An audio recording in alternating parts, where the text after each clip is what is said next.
రేపు జరగబోయే కౌంటింగ్లో తెలుగుదేశం పార్టీ భారీ ఎత్తున మెజార్టీతో గెలిచి 9 తారీఖు ప్రమాణ స్వీకారం చేయబోతున్న సందర్భంగా యానాది హక్కుల పోరాట రాష్ట్ర అధ్యక్షులుగా నా యొక్క ధన్యవాదాలు తెలియపరుస్తాను. అదేవిధంగా గత 5 సంవత్సరాలుగా యానాదులు అనుభవిస్తున్నటువంటి సమస్యలు, వారి యొక్క ఇబ్బందులు, ఆర్థిక పరిస్థితులు, కరోనా టైంలో ఉన్నటువంటి ఇబ్బందులు చాలా అనుభవించారు.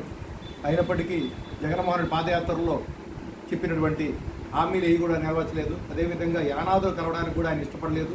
అదేవిధంగా ఆయన ఎక్కడ కూడా యానాదుల చర్యల గురించి, యానాదుల అభివృద్ధి గురించి, వాళ్ళ యొక్క రాజకీయ చైతన్యం గురించి ఎక్కడ చెప్పలేదు. అయినప్పటికీ కొంతమంది నాయకులు కొమ్ముగాసి వారి ప్రభావం కోసం జరిగినప్పటికీ మేము బీజేపీ పార్టీ నుంచి రిజైన్ చేసి గత 75 రోజులుగా ఈ రాష్ట్రం మొత్తం తిరిగి యానాదుల అభివృద్ధి కోసం మేము వారి కోసం సంక్షేమం కోసం టీడీపీకి మద్దతు ఇవ్వడం జరిగింది. అదేవిధంగా చంద్రబాబు నాయుడు గారు కానీ, లోకేష్ బాబు గారు కానీ, టీడీ జనార్దన్ గారు కానీ హామీ ఇచ్చి హామీ నెరవేర్చడం కోసం ఫస్ట్ ప్రభుత్వం ఏర్పడంగానే యానాది కార్పొరేషన్, అదేవిధంగా నామినేట్ పదవుల్లో కూడా యానాదులకు న్యాయం చేకూరుస్తా అని చెప్పారు. కాబట్టి యానాదులు ఎన్ని సంఘాలు ఉన్నప్పటికీ వారి విధి విధానాలతో మార్పు చెందుతూ వారి యొక్క అభివృద్ధి కోసం, వారి యొక్క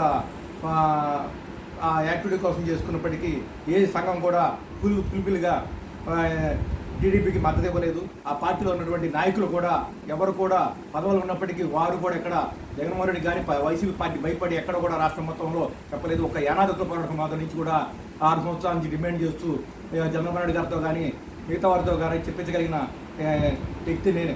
యానాది హక్కుల పోరాట సమితి గత జగన్మోహన్ రెడ్డి గారిని కానీ చంద్రబాబు నాయుడు గారితో కానీ ఆ రోజు పాదయాత్రలో చెప్పించింది కూడా యానాది హక్కుల పోరాట సమితి.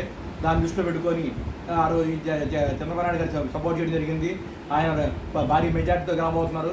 అదేవిధంగా ఈ కొన్నూరులో కూడా దులుప నరేంద్ర గారు భారీ మెజార్టీతో, అదేవిధంగా బెమ్మసాని చంద్రశేఖర్ గారు కూడా ఎంపీగా చేస్తూ ఈ రాష్ట్రంలో ముఖ్యమంత్రి చంద్రబాబు నాయుడు ప్రమాణ స్వీకారం చేయబోతున్న సందర్భంగా యానాదులకి రాజకీయ చరిత్ర స్టార్ట్ అవుతుందనే ఉద్దేశంతో ఆయన మా యానాదులను గుర్తించి రాబోయే రోజుల్లో ముందుకు తీసుకెళ్తారని, అదేవిధంగా 2 సెంటు స్థలంలో ఇళ్ళు, అదేవిధంగా లోన్స్, అదేవిధంగా రాజకీయ చైతన్యం చెందుతారని ఆశించి వారికి మద్దతు ఇవ్వడం జరిగింది. నాకు సపోర్ట్ చేసిన రాష్ట్రంలో ఉన్నటువంటి యానాదులు, నా బంధువులు, ఈ రాష్ట్రం మొత్తం ఉన్నటువంటి నా యానాది సోదరులు, నా యొక్క సొంత బంధువులు, రక్త సంబంధికులు అందరూ కూడా సపోర్ట్ చేశారు. అదేవిధంగా కొంతమంది ఎంప్లాయీస్, రిటైర్డ్ ఎంప్లాయీస్, కొన్ని సంఘాలు నివేదించినప్పటికీ నాకు నచ్చిన పద్ధతిలో వెళ్ళిపోయాను. ఇది కరెక్ట్ అని మెచ్చుని జాతి కోసం నా ఓన్గా డబ్బులు పెట్టి ఖర్చు పెట్టడం జరిగింది.